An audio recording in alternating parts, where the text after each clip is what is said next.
is what General Dunlop calls those in Congress and the Army who neglect technology and prepare to, quote, refight the last war. In this case, the current occupation of Iraq.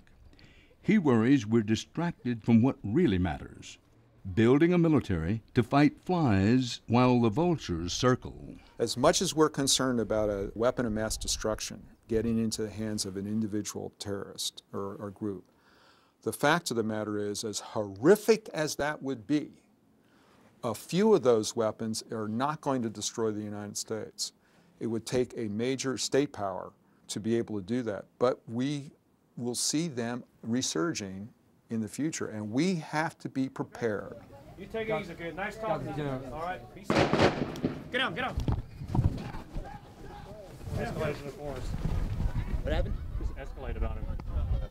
As for insurgencies, Dunlap acknowledges we have to fight them, but says that what we can do with technology has fundamentally changed. Science now allows us to target enemies with deadly precision, as we see in this battlefield video.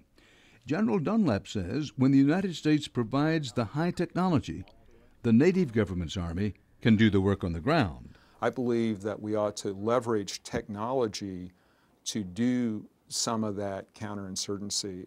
My disagreement with the counterinsurgency manual was that it was based on historical studies, when, quite frankly, air power's technology did not have all that much to offer. You're talking about Vietnam, Malaysia, those kinds of battles. Exactly, exactly. And what's happened, what's different now, is what I call the precision revolution.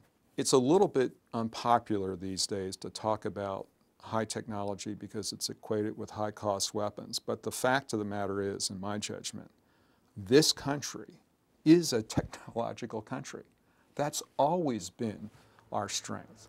That's not to say that there's no role for boots on the ground. There's always going to be boots on the ground. But anything we can do to remove young Americans from being at the pointy end of the stick, I think, is a good thing, and we ought to look to do that.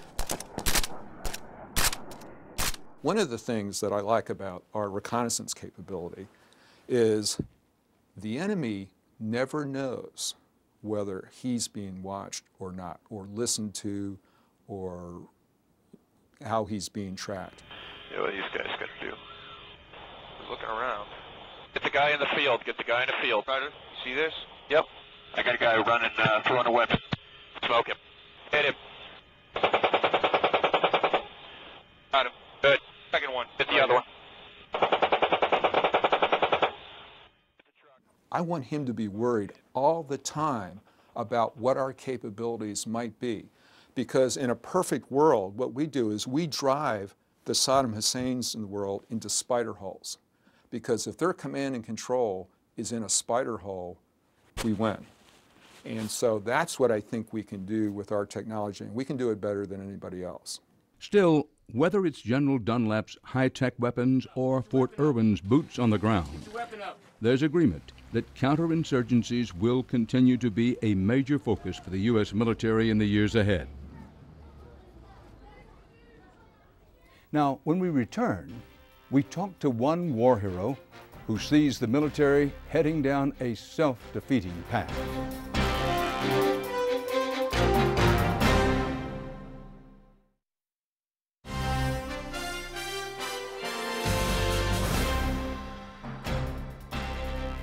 As we've seen tonight, the military is changing in ways that challenge our very definitions of warfighting. We met the men at the forefront of that transformation. We met a skeptical Air Force general. And now we turn to one of the leading voices of dissent within the Army, a man who thinks the changes we saw at Fort Irwin could bring America's military dominance in world affairs to an ugly end. Douglas Macgregor is a warrior and a scholar.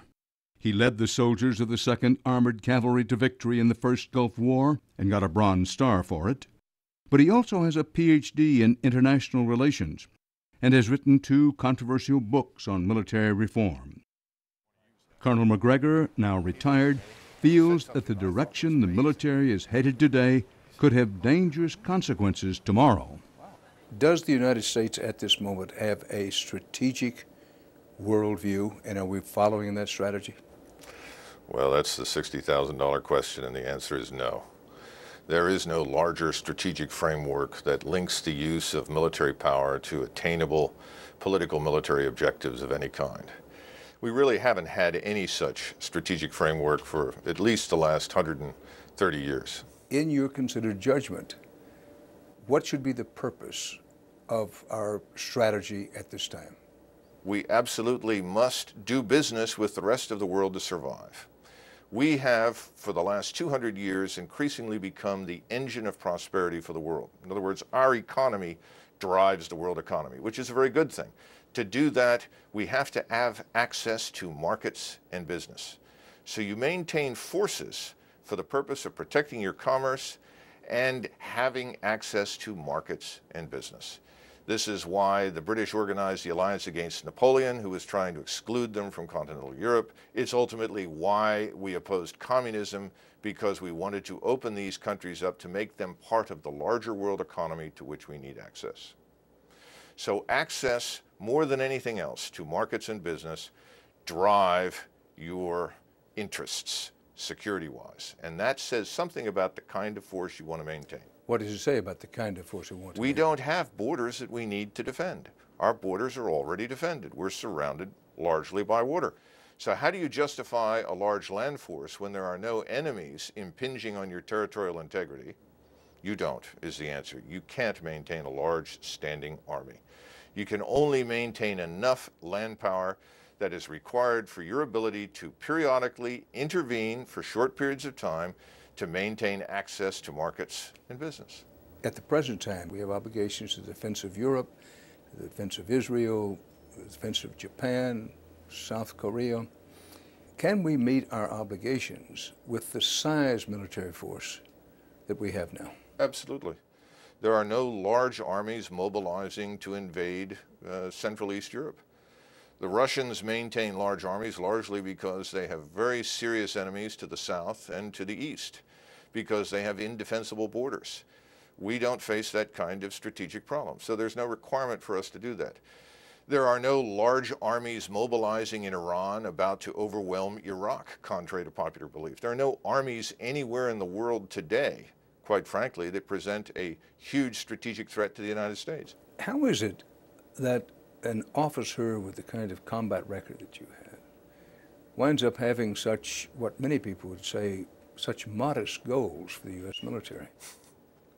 Well, first of all, I don't think that the United States economy or the society that we maintain is designed to produce exclusively military power. I don't see that territorial conquest has any place in American foreign policy. I think the days when the United States and Great Britain and France and the Netherlands and the Spaniards and others could go into the countries belonging to non-Europeans and essentially occupy them, govern them, and exploit them are over.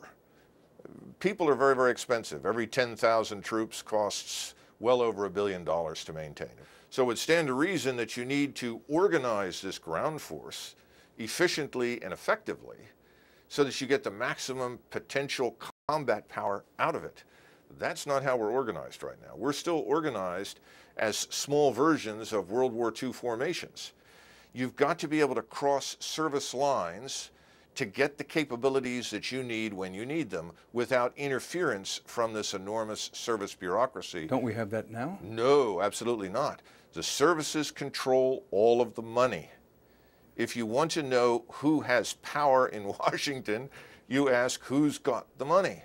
Anyone who thinks that a senator from Indiana like Evan Bayh, who's a terribly nice guy, is as powerful as Senator Inouye from Hawaii, who sits on the Appropriations Committee, is delusional.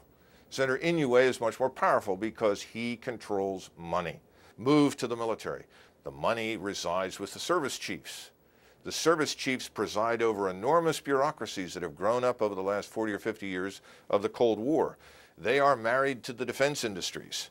Both have an interest in Congress and appropriating money for the things that the services want, because the services preeminently, like every bureaucracy, are interested in maintaining the status quo. When it comes to land forces, you're talking about a combined U.S. Army and Marine Corps about the size it is today, which would be what, 700? About